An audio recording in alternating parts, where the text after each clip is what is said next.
10 বছরের বেশি কেউ ওই পাওয়ার স্ট্রাকচারের প্রাইম মিনিস্টার থাকতে পারবেন না, বিরোধীদেই হোক আর একটা না হোক।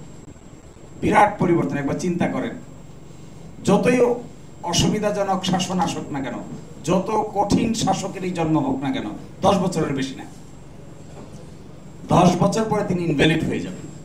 সাংঘাতিক প্রশ্ন। এটা একবার চোখ খুললেই বাইর হয়ে যাবে।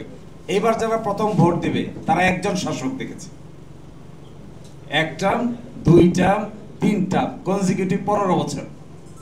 কিন্তু এখন যে পরিবর্তনের সূচনা করা হচ্ছে, সেখানে 10 বছর পরে অটো ওই ব্যক্তি ইনভ্যালিড হয়ে যাবে, কনস্টিটিউশনালি বার্ড হয়ে যাবে।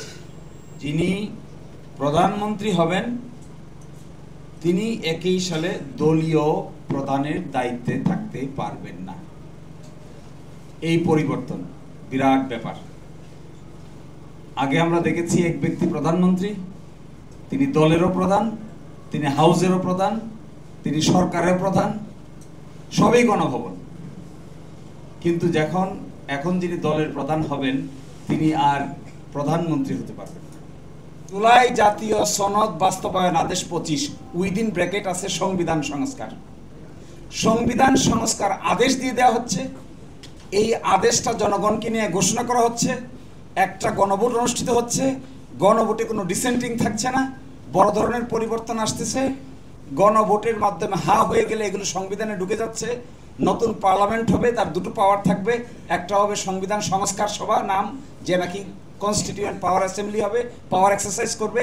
আর একটা হবে সাধারণ পাওয়ার।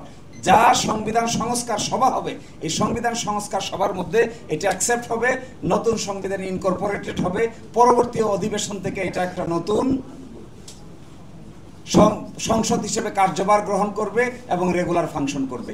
পার্লামেন্টের 2টা হয়ে যাবে, একটা হয়ে যাবে উচ্চকক্ষ, একটা হয়ে যাবে নিম্নকক্ষ। উচ্চকক্ষ গঠিত হবে, নিম্নকক্ষের নির্বাচনে যে পার্সেন্টেজ হবে এই পার্সেন্টেজ অনুযায়ী উচ্চকক্ষ গঠিত হবে।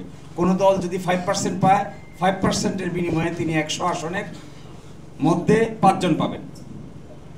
কোনো দল যদি 20% পায়, 100 আসনের এগেইনস্টে তিনি 20টা আসন পাবেন। কোনো দল যদি 60% পায়, 100 আসনের এগেইনস্টে তিনি 60টা পদ পাবেন উচ্চকক্ষে। তাহলে দেখবেন উচ্চকক্ষে কোনো দলের পক্ষেই এককভাবে সংখ্যাগরিষ্ঠতা অর্জন করা সম্ভব হবে না।